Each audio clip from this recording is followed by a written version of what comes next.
여러분 안녕하십니까? 1월 4일 RTN 리얼타임입니다. 현재 부동산 이슈를 전문가의 눈으로 살펴보는 이슈앤마켓 지금 바로 시작합니다. 최근 인구와 주택 가격의 연관성에 대한 연구가 큰 화두입니다. 생산 가능 인구는 15세에서 64세를 의미하는데 한국은 점차 고령화 사회로 가면서 생산 가능 인구가 자꾸 감소하고 있다고 하는데요. 오늘은 인구 변화가 우리 경제에 또 부동산 시장에는 어떤 영향을 미치는지 알아보도록 하겠습니다. 남영우 해설위원 나와주셨습니다. 안녕하십니까? 네, 안녕하세요. 네, 지난해 말부터 생산 가능 인구가 감소되고 있다는 연구 결과가 나오고 있는데요. 지금 어떤 상황인가요? 예, 제가 이 주제에 대해서 좀 관심을 갖게 된 것은 아무래도 우리 작년부터 우리나라의 생산 가능 인구 감소에 대한 여러 가지 이제 보고 발표들이 나오고 있습니다. 특히 2016년에는 이제 2015년에 실시됐던 인구주택 총조사 결과가 나왔고요.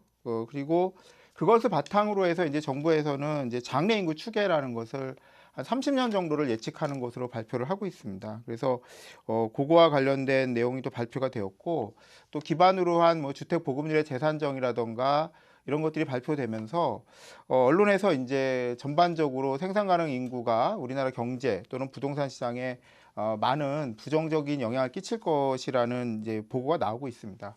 하지만 이제 우리가 이 부분에 대해서 너무 이제 뭐 단편적으로만 이해하기보다는 제가 이제 이 시간에 나누고 싶은 내용은 첫 번째로 인구구조 변화의 방향이라든가 속도에 대한 오해가 좀 많이 있는 것 같고요. 또 하나는 이제 주택 시장에 대한 영향에서도 또 여러 가지 보는 측면에 따라서 다양한 의견들이 있는데도 불구하고 너무 또 단편적인 의견들도 많이 있는 것 같아서 전체적으로 이 부분을 같이 다뤄보는 게 의미가 있을 것 같습니다. 네. 통계청이 발표한 인구주택 총조사와 장래 인구 추계 내용에 따르면 앞으로 우리나라 인구는 언제부터 감소하게 되나요? 예, 우리가 먼저 이제 그 두 가지 조사에 대해서 좀 이해를 해야 될 것 같아요. 그래서 이제 우리가 잘 아시는 것처럼 인구주택 총조사는 뭐 2015년에 대부분의 가정들이 다 이제 조사를 했었을 거고 우리나라는 이제 5년마다 인구주택 총조사라는 걸 합니다. 단순하게 뭐 인구랑 가구수를 세는 정도가 아니라 주택의 유형이라든가 뭐 점유 유형이라든가 여러 가지의 조사를 하게 되는데요.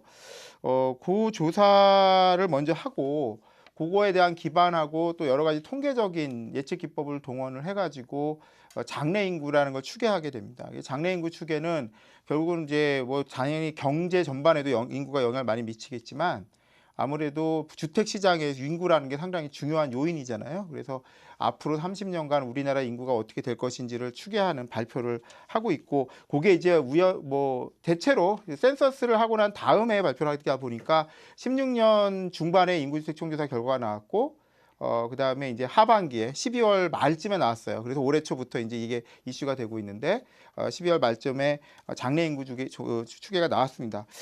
결과 내용을 좀 살펴보자면, 작년도에 발표된 인구주택 총조사 결과 우리나라 인구가 지금 5,100만 명 정도로 보시면 될 것 같아요. 그래서 사실 그 전에 나왔던 전망에서는 우리나라가 한 4,800만 정도를 찍고 2018년부터 인구가 감소할 거로 봤는데 이미 5천만 명은 이제 넘어섰고요. 증가율을 보면 이제 5년마다 조사를 하다 보니까 2010년 대비해서는 2.7% 정도가 인구가 증가한 거로 나왔습니다. 그래서 뭐 많은 분들이 오해하고 계신데 마치 우리나라 인구가 이미 벌써 감소가 시작된 걸로 알고 계시지만은 아직 인구가 감소되진 않았고요. 다만 이제 인구 감소 폭이 얼마냐, 인구 증가 폭이 많이 줄었다는 거죠. 제가 찾아보니까 1990년에는 85년에 비해서 인구가 7.3%가 증가했는데 2015년에는 2010년 대비 2.7%밖에 증가를 안 했기 때문에 인구의 증가폭이 되게 감소하고 있습니다.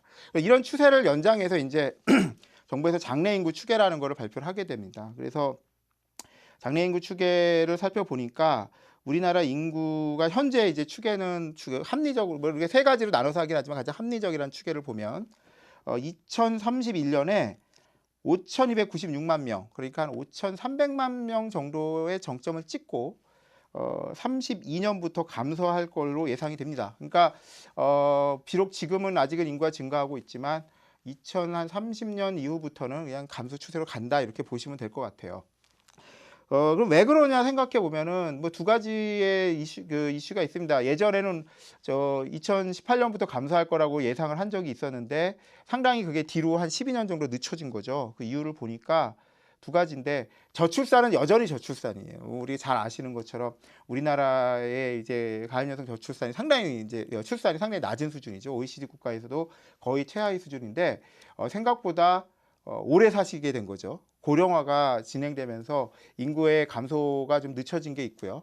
두 번째는 의외로 외국인들이 많이 우리나라에 지금 들어오고 있어요. 그래서 두 가지 때문에 인구의 이제 증가는 2031년까지 인구가 증가할 걸로 보이고 32년부터 감소할 걸로 예상이 된다. 이게 지금 두 가지 우리가 이제 주요로 살펴볼 인구주택 총조사와 장래 인구 추계의 주요 내용이라고 볼 수 있겠습니다. 네. 출산율은 낮지만 고령화로 인해서 2031년까지 인구가 증가한다고 한다면 생산 가능 인구는 상황이 좀 다르겠네요. 생산 가능 인구는 언제부터 감소하게 되나요? 예, 먼저 이제 아까 잠깐 아나운서님께서도 얘기해 주셨지만 생산 가능 인구라는 것은 15살부터 64살, 그러니까 64세 사이를 얘기합니다. 뭐 그 사이가 정말로 생산 가능하냐는 거는 뭐 사실 뭐 15살이면 아직 학생이니까 뭐 경제학적 의미에서 그러니까 실질적 의미에서는 생산 가능이 아닐 수도 있고 또 우리나라 정년이 55세인 회사들이 많기 때문에 55세 넘어가서도 생산 가능이냐라고 논의할 수는 있지만 일반 경제학적으로는 그냥 생산 가능 인구를 15세부터 64세로 봅니다. 아까 말씀드린 것처럼 저출산의 고령화로 인해서 인구가 지금 증가하고 있기 때문에 그 가운데 끼어 있는 생산 가능 인구는 사실은 감소할 수밖에 없겠죠. 제가 찾아보니까 장래인구 관계 추계에서도 이게 뭐 마치 이제 현상을 반영한 것처럼 2016년, 그러니까 작년까지가 정점이었다는 거예요. 그래서 올해 유난히 생산 가능 인구 감소로 인한 여러 가지 영향에 대한 기사들이나 분석이 많이 나오고 있는 것 같습니다. 그래서 2016년에 이제 3,763만 명이었다는 거죠, 작년에. 그걸 정점으로 해가지고 생산 가능 인구는 올해부터 감소를 하고 있습니다. 이 부분이 앞으로 가도 무섭다고 보면 무섭고 중요하다고 보면 중요한 게 2020년에 들어가면은 매년 34만 명씩 생산 가능 인구가 감소하고 2030년대로 들어가면 매년 44만 명씩 생산 가능 인구가 감소합니다. 그 얘기는 일할 사람이 매년 30만 명이나 40만 명씩 줄어든다는 얘기고 또 부동산 측면에서 보면은 생산 가능 인구를 부동산의 주요한 수요 대상으로 보거든요.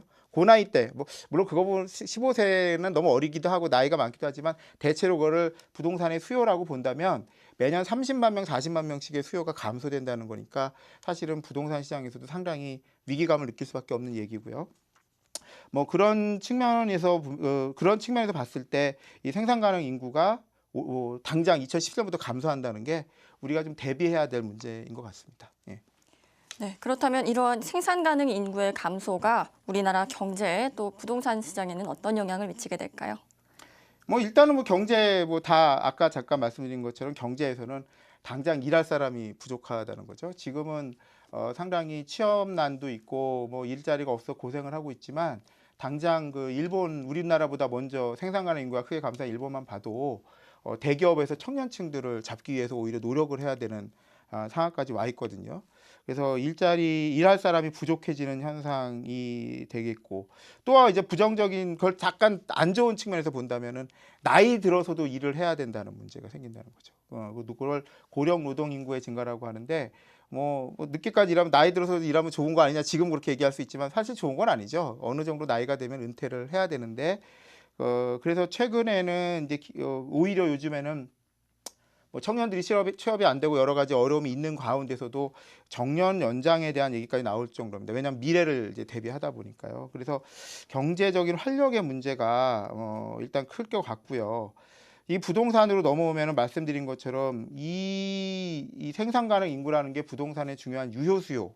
그러니까 실제로 부동산을 사줄 수 있는 수요라고 봤을 때 유효 수요가 감소한다라는 겁니다. 여기서 이제 하나만 더 보면 좀 더 이제 깊이 하나 더 들어가는 분석이 있습니다. 이게 뭐냐면 생산 가능 인구 어느 경제나 생산 가능 인구가 유년층 그러니까 15세 미만과 고령층 65세 이상을 부양을 하게 돼 있어요. 가운데에서 돈 벌어드는 사람들이 어린이와 노인들을 부양을 하는 구조로 돼 있거든요. 지금 우리나라는 상당히 그 면에서는 행복한 나라예요. 왜냐하면 2015년이 그 부양비가 제일 낮았습니다. 그래서 2015년에 부양비가 낮아서 대체로 뭐 유소년 2015년을 기준으로 하면 유소년이 한 19명, 노년이 17명, 100명으로 기준했을 때 생산 가능 인구 100명이 유소년 19명, 노인을 17명 부양하니까 100명이 36명만 부양하면 되겠죠. 그 얘기는 생산 가능 인구들이 상당히 부양을 하고도 남은 여력이 있다는 얘기예요.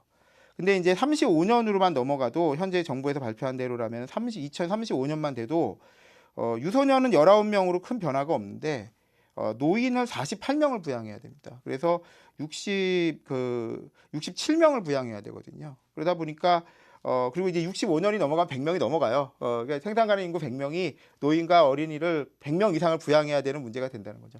이게 뭐가 문제가 되냐면 그만큼 사회복지 비용이 많이 부담이 되면은 세금을 많이 걷어야 될 것이고 유효수요 계층의 가처분 소득이 감소할 수밖에 없기 때문에 부동산 시장에서도 상당한 변화가 나타날 수밖에 없다. 제 개인적으로는 뭐 비록 가구 수가 증가하더라도 이런 비용의 증가함으로 인해서 주거비를 많이 쓸 수 없기 때문에 아주 고급 주택이라든가 대형 주택을 사는 데는 상당히 어려움이 있을 수 있는 변화가 있을 수 있거든요. 그래서 그런 부분이 뒤에 또 자세하게 얘기하겠지만 생산 가능 인구가 우리나라의 경제나 또 부동산 시장에 미칠 수 있는 영향 요인이 될 것 같습니다.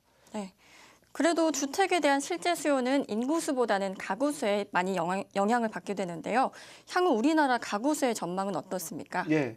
제가 이제 보통 특강 같은 걸 나가서 지금 네 번째 질문 정도까지 얘기를 하면은 많은 분들이 이거 뭐 부동산 시장 큰일 나겠구나. 특히 주택 시장은 이제 뭐 큰일 나겠구나 얘기를 하지만 지금부터는 약간의 반전이 있을 것 같아요. 왜냐면은 인구 주택 총조사에서 이제 인구수뿐만 아니라 가구수도 조사를 하거든요. 그래서 2015년에 우리나라 가구수는 1,757만 4천 가구 정도가 된대요. 1,750만 가구, 1,760만 가구 정도 되는데 이거는 2010년에 비해서 8.9%가 증가한 겁니다. 그럼 아까 제가 인구는 2010년에 비해서 2.7% 증가했다 그랬잖아요. 그러면 가구 수가 인구 수보다 훨씬 빠르게 증가하고 있다는 걸 알 수가 있고요. 또 사실은 이제 인구 추계가 작년 말에 나왔거든요. 근데 이제 가구 추계는 아직 최신 자료는 발표가 안 됐어요. 그래서 제가 고전 자료를 본다면 가구 수는 2035년까지도 또는 그 이후까지도 상당 기간 증가할 걸로 보입니다. 그래서 2035년의 가구 수는 한 2,200만 가구 정도가 돼서 앞으로 계속 가구 수는 증가할 걸로 보인다는 거죠. 그럼 여기서 우리가 생각해 볼 수 있는 것은 인구는 2032년부터 감소로 꺾이고 계속 감소율도 증가율도 현재 되게 낮은 상태인데 가구 수는 그렇지 않구나라는 걸 알 수가 있어요. 그럼 원인은 간단합니다. 한 가구에 사는 그 사람의 수가 줄기 때문에 인구가 감소 추세에 있고 증가율이 작은 관계에서도 가구 수가 크게 증가하는 거죠. 그래서 작년에 2015년 인구 센서스가 많은 분들은 그냥 흘려보낼 수 있지만 저는 개인적으로 되게 약간 이제 의미를 부여하거나 충격적인 내용이라고 생각했던 게 역대 인구 센서스에서 최초로 1인 가구 비중이 전체 가구 중에 제일 높았습니다. 그러니까 작년 2015년 센서스에서 1인 가구가 27% 정도 나와서요. 2인 가구, 3인 가구, 4인 가구보다도 더 높았어요. 그러니까 앞으로 우리나라는 1인 가구의 비중이 가장 높은 나라가 이미 되었습니다. 그것이 이제 상당히 우리나라 가구 수가 아직도 장기가 앞으로는 당분간 가구 수 증가는 유지될 수 있는 그런 기반이 되고 있다 이렇게 보시면 될 것 같습니다. 네, 1인 가구가 굉장히 빠르게 증가하고 있습니다. 향후에 1인 가구 연령대는 어떻게 나타나고 있습니까? 예, 일단은 이제 제가 센서스 자료를 좀 더 말씀을 드리면 현재 이제 2015년 센서스 결과로 1인 가구가 27.2%로 제일 높다고 그랬습니다. 1인 가구 중에서 전체 가구 원수 중에서 1인 가구 비중이 가장 높다고 말씀을 드렸는데 이게 장래 가구 추계를 보면 35년에는 34% 정도가 1인 가구가 됩니다. 그러니까 앞으로 이제 1인 가구가 되게 흔해진다는 얘기죠. 근데 이제 많은 분들이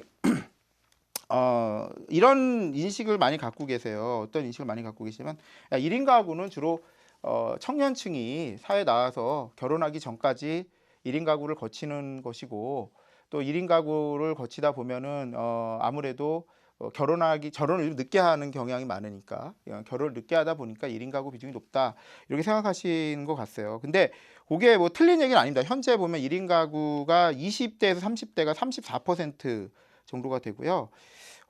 근데 그 다음이 65세 이상이라는 걸 우리가 기억해야 된다는 거죠. 고령화가 되다 보니까 노인 계층의 1인 가구가 상당히 증가하고 있습니다. 그래서 65세 이상 1인 가구가 27% 정도가 되고 있고, 요거를 이제 2035년으로 연장해 보면은 2035년이 되면 20, 30대 1인 가구는 21%인데 비해서 65세 이상은 45%나 되고요.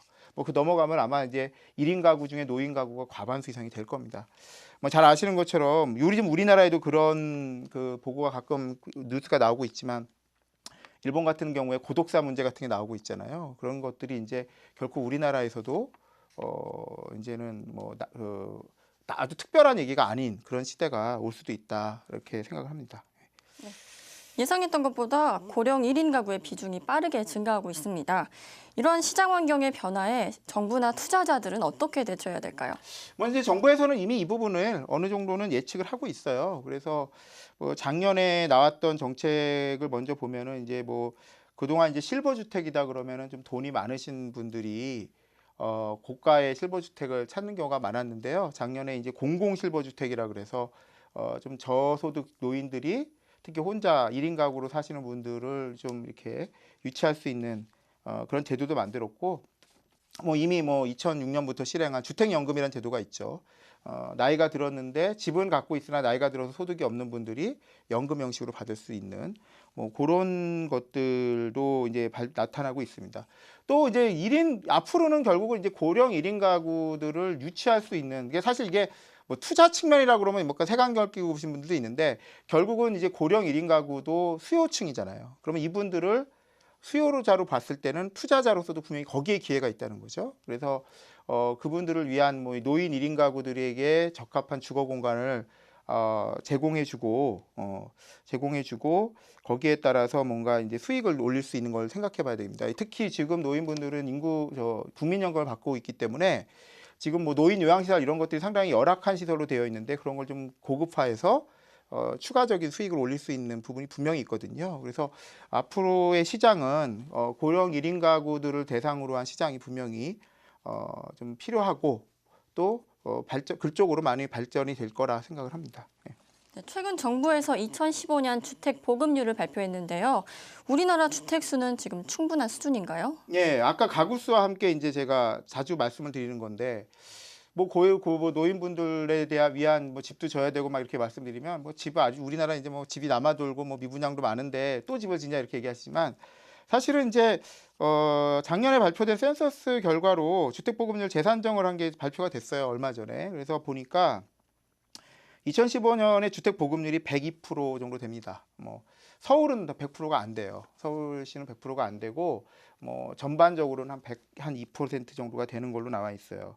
근데 우리가 이제 주택보급률이라는 게 전체 주택을 가구수로 나눈 거기 때문에 그거를 조금 더 자세하게 보려면 인구 1000명당 주택수를 보거든요. 근데 인구 1000명당 주택수가 우리나라는 지금 383호로 돼 있어요.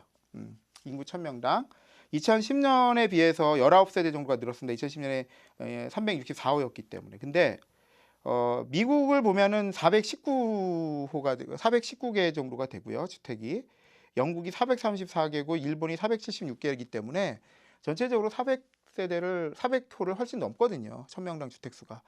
그런 측면에서는 우리가 특히 가구가 막 조각이 나서 이렇게 벌어지고 있고 또 오래된 노후 아파트들이나 이런 게 많은 걸 비교했을 때는 지금 주택수가 그렇게 뭐 충분하다라고 보기는 좀 어려울 것 같습니다.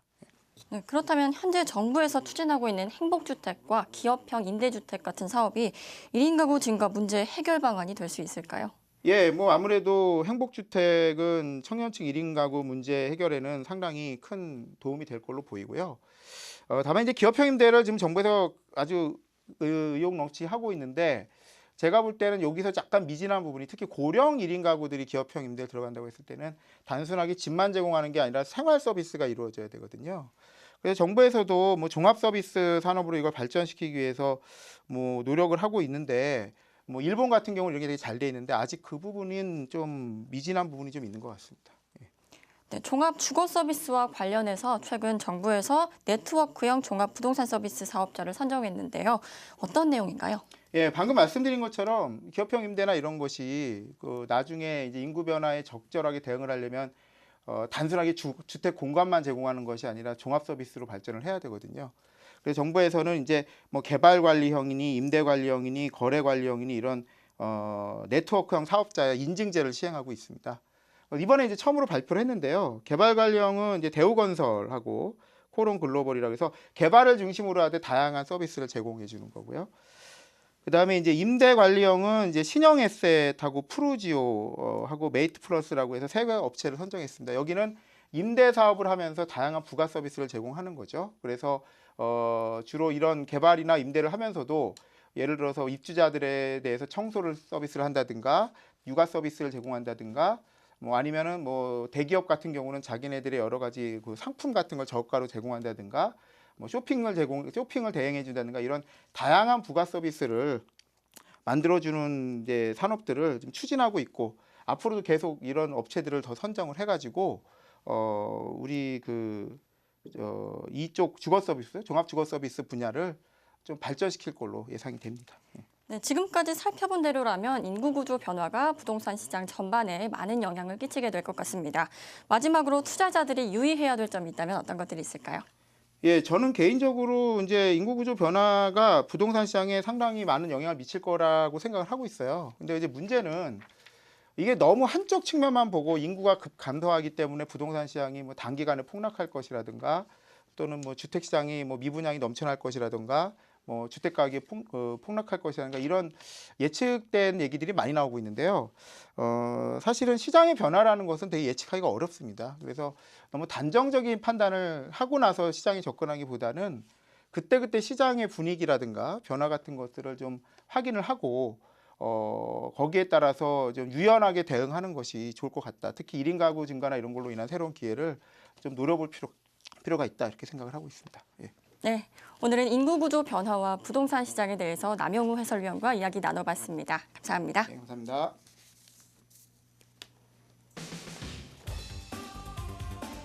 국토교통부는 2016년 공급 목표였던 전세 임대주택 물량 4만 1,000호를 2,000호 초과한 4만 3,000호 공급을 완료했습니다. 국토교통부는 2004년 이후 전세 임대주택을 공급해오고 있으며 2016년에는 기존 대학생 전세 임대를 취업 준비생까지 입주 대상을 확대한 청년 전세 임대로 새롭게 공급했습니다. 국토교통부는 2017년도에는 전세 임대주택을 총 3만 호 이상 공급 예정이며 지원 대상 주택의 확보를 위해 보증부 월세주택도 보증금을 지원해주는 등 많은 제도 개선을 추진하고 있습니다.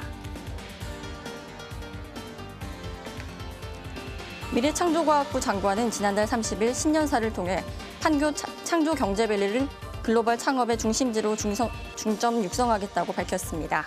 제2의 테크노밸리로 불리는 판교 창조경제밸리 조성 사업이 이미 강남 집값에 육박하는 판교 신도시 부동산 시장이 주목받고 있습니다. 판교 창조경제밸리는 지난 2015년 처음 발표된 이후 22만 3천 제곱미터 규모의 1단계 용지에서 이미 진행되고 있으며 올해 창업을 지원하는 정부기관 등의 입주를 시작으로 2019년 완공 후에 750여 개 기업, 4만여 명의 인구가 유입될 예정입니다. 이상으로 1월 4일 RTN 리얼타임을 모두 마치겠습니다. 시청해주신 여러분 고맙습니다.